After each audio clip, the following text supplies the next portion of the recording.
Hello dear viewer, कैसे हैं आप लोग। मैं हूं देव परमार, आप देख रहे हैं मेरा यूट्यूब चैनल दी लीड्स एकेडमी। उम्मीद करता हूं आप खैरियत से होंगे। मैं 9th क्लास की बायोलॉजी के सीरीज वाइज जो टॉपिक हैं उन पे लेक्चर बना रहा हूं। आज एक इम्पोर्टेंट टॉपिक पे जो है मैं लेक्चर बना के आया हूं और ये लेक्चर जो है उम्मीद करता हूँ आपको बआसानी समझ में आ जाएगा। ये लेक्चर दूसरे लेक्चर जो मैंने अपलोड किए हैं वो आपको बआसानी समझ में आएंगे जब आप वीडियो को लेक्चर को पूरा देखेंगे और कहीं भी स्किप ना करें। तो बढ़ते हैं आज के लेक्चर की तरफ। आज जो टॉपिक मैंने सिलेक्ट किया है वो है लेवल्स ऑफ ऑर्गेनाइजेशन। इस टॉपिक को स्टार्ट करने से पहले मैं आपको चैलेंज करता हूँ, आप यूट्यूब या जो भी आपके पास बुक्स हैं उनमें आप देख लें क्या ये टॉपिक जिस मेथड से मैं पढ़ा रहा हूँ क्या इस मेथड से आपको वो समझ में वहाँ पे आ रहा है। अगर नहीं तो आप इस वीडियो को पूरा देखें और उम्मीद करता हूँ ये टॉपिक बआसानी आपको हमेशा के लिए आपके दिमाग में जो है वो याद हो जाएगा। याद रख, जो लिविंग वर्ल्ड है, जो जानदार चीजें, इनमें लेवल्स ऑफ ऑर्गेनाइजेशन पाई जाती है। मतलब इन जानदार चीजों को ऑर्गेनाइज किया जाता है ताकि इन्हें अच्छी तरह से समझा जा सके,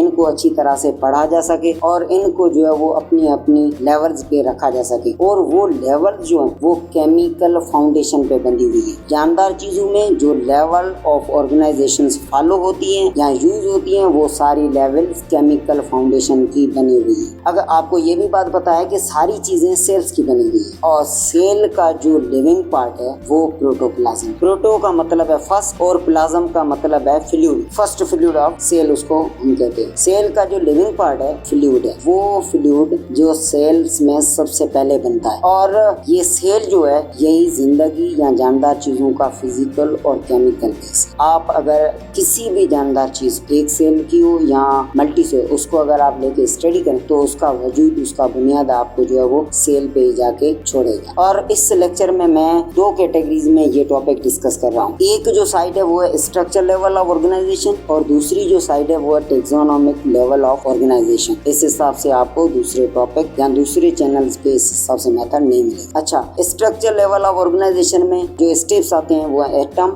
molecule, organelle, cell, tissue, organ system and organism. ये हम आगे लेक्चर में डीपली स्टेप वाइज डिस्कस कर रहे हैं। दूसरी साइड पे टेक्सोनोमिक लेवल ऑफ ऑर्गेनाइजेशन जो है इसके स्टेप है species, population, community, ecosystem and biosphere. इनको भी हम आगे लेक्चर में जो है डीपली और डिटेल से स्टडी करें, तो आप लेक्चर को पूरा देखें, कहीं भी स्किप ना करें। अच्छा, हम first structure level of organization discuss कर रहे हैं। एटॉमिक लेवल, एटम जो टर्म है ये लैटिन टर्म है और ये दो हिस्सों पर मुश्तमिल है। मतलब not atom means cut. Atom इतना बारीक है जिसे हम फुर्दर स्मॉलेस्ट पार्टिकल में आगे कट नहीं कर सके, इसी हिसाब से इसका नाम एटम रखा गया है। और एटम जो है वो बना हुआ है एटॉमिक पार्टिकल्स का। वो कौन से हैं? Electron, proton and neutron. इसके बाद एलिमेंट्स जो है वो एलिमेंट्स एटम के बने हुए हैं।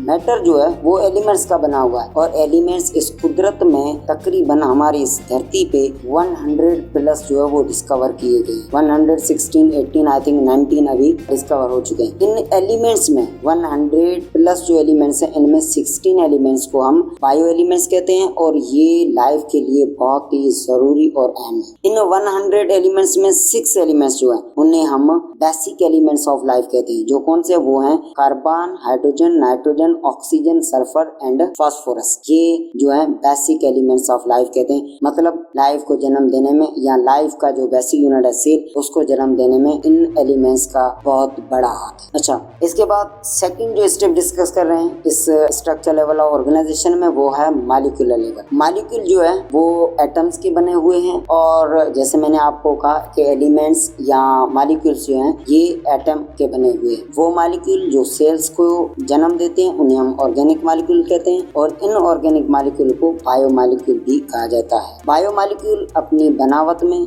या कंस्ट्रक्शन में और बहुत पेचीदा होते हैं। उनकी स्ट्रक्चर और उस हिसाब से अगर डिस्कस करेंगे तो हर एक मॉलिक्यूल जो है वो डिफरेंट है। तो इस हिसाब से हम उसे बाद में किसी टॉपिक में डिस्कस करेंगे। यहाँ पे आपको मैं इतना बता दूं कि आप बायो मॉलिक्यूल किस तरह से समझें। आप बायो मॉलिक्यूल को दो स्टेप्स में जो है वो समझ सकते हैं, एक माइक्रो मॉलिक्यूल और मैक्रो मॉलिक्यूल। माइक्रो मॉलिक्यूल का मतलब है छोटे मॉलिक्यूल जो हैं glucose, amino acids and fatty acids. और मैक्रो मॉलिक्यूल का मतलब है लार्ज, बड़े मॉलिक्यूल जो हैं carbohydrate, lipid and proteins etcetera. Micro molecule जब इकट्ठे होते हैं तो मैक्रो मॉलिक्यूल को जन्म देते हैं। मिसाल ले लें, ग्लूकोज सिंपल शुगर जब मिलती है, इकट्ठी होती है तो कार्बोहाइड्रेट कॉम्प्लेक्स शुगर में बनती है। अमीनो एसिड्स माइक्रो मॉलिक्यूल हैं, जब ये इकट्ठे होते हैं तो मैक्रोमोलेक्यूल प्रोटीन बनता है, कॉम्प्लेक्स मैक्रोमोलेक्यूल। और फैटी एसिड्स सिंपल माइक्रोमोलेक्यूल जब इकट्ठे होते हैं तो लिपिड्स बनती है जो एक मैक्रोमोलेक्यूल। इसके बाद जो स्टेप है वो है organ and cellular level. Organ क्या है? सेल्स के अंदर जो पार्ट्स पाए जाते हैं जिसे आप सेल्यूलर पार्ट्स, सेल्यूलर कंस्टिट्यूट या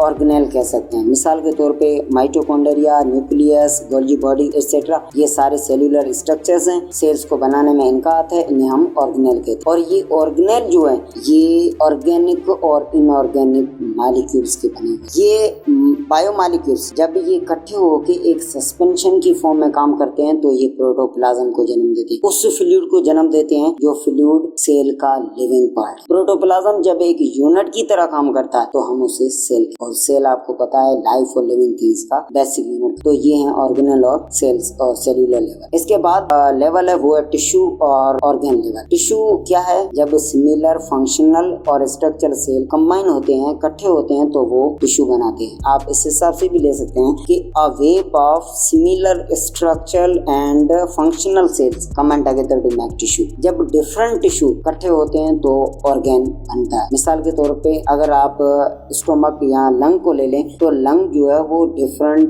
टिश्यूज का बना हुआ, जैसे कि muscular tissue, connective tissue, epithelial tissue. ऐसे जब डिफरेंट टिश्यू इकट्ठे होते हैं तो हमारे ऑर्गेन बनते हैं। ऐसे प्लांट्स के अंदर भी जब डिफरेंट टिश्यू इकट्ठे होते हैं तो प्लांट के ऑर्गेन बनते हैं। इसके बाद जो स्टेप है वो ऑर्गेन सिस्टम लेवल या organism level. Organ system level तब बनता है जब डिफरेंट ऑर्गेन कोऑर्डिनेशन में काम करते हैं एक कॉमन फंक्शन परफॉर्म करने के लिए। मिसाल ले लें डाइजेस्ट सिस्टम का। इंसान के अंदर जब हम फूड खाते हैं तो उसको डाइजेस्ट करने के लिए different organ like liver, pancreas, stomach and large intestine, small intestine, ये इकट्ठे होकर कोऑर्डिनेट फॉर्म में एक फंक्शन परफॉर्म करते हैं ताकि फूड जो है वो डाइजेस्ट हो जाए। जो ना डाइजेस्ट होगी वो जिस्म से बाहर एक्सपेल्ड आउट होगी। और जब ऐसे डिफरेंट ऑर्गन सिस्टम इकट्ठे होते हैं और कोऑर्डिनेट फॉर्म में काम करते हैं एक यूनिट की तरह तो एक बॉडी बनती है जिसे मल्टी सेल्यूलर ऑर्गेनिज्म या मल्टी सेल्यूलर बॉडी कहते हैं। जैसे कि हमारी बॉडी में अगर आप मिसाल ले लें digest system, reproductive system, excretory system,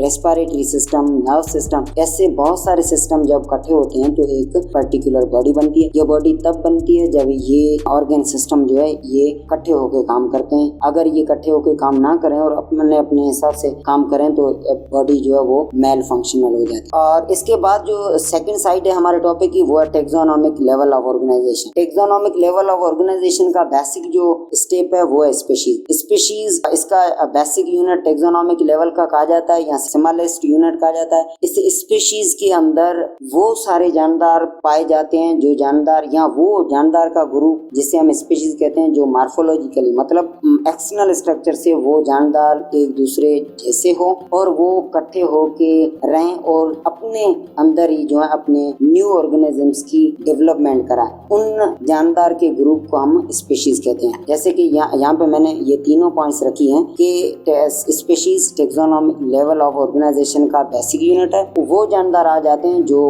external structure से बिल्कुल एग्जिट एक दूसरे जैसे हैं और ये जानदार अपने आप में ही जो है वो पैदाश कराते हैं अपने न्यू ऑर्गेनिजम्स की अपने ऑफ स्प्रिंग। इसके बाद टेक्सोनोमिक लेवल ऑफ ऑर्गेनाइजेशन की सेकंड स्टेप है वो पॉपुलेशन। पॉपुलेशन का मतलब है सेम स्पीशीज के जो जानदार हैं, सेम स्पीशीज के जो मेंबर हैं, जो जैसे कि घर के अंदर जो मेंबर्स हैं, ऐसे जब एक स्पीशीज के जो मेंबर हैं जब वो एक स्पेसिफिक एरिया में रहें इकट्ठे होकर वहाँ पे अपनी सारी जरूरतें पूरी करें उसको हम हैबिटेट कहते हैं, रिहाइश कहते हैं। वो हैबिटेट उस जानदार को उसकी सारी जरूरतें प्रोवाइड करती है और वहाँ पे वो अपनी पैदाश भी करते हैं तो उससे हम पॉपुलेशन कहते हैं। उस जानदार के इकट्ठे होके एक एरिया पे रहना उसे हम पॉपुलेशन कहते हैं। मिसाल ले लें same kind of bird living on a tree. मिसाल के तौर पे पैरोट्स एक ही ट्री पे एक ही स्पीशीज के मेंबर्स इकट्ठे होकर रह रहे हैं तो उससे हम पॉपुलेशन कहते हैं, जैसे कि पैरोट पॉपुलेशन। इसके बाद जो स्टेप है वो है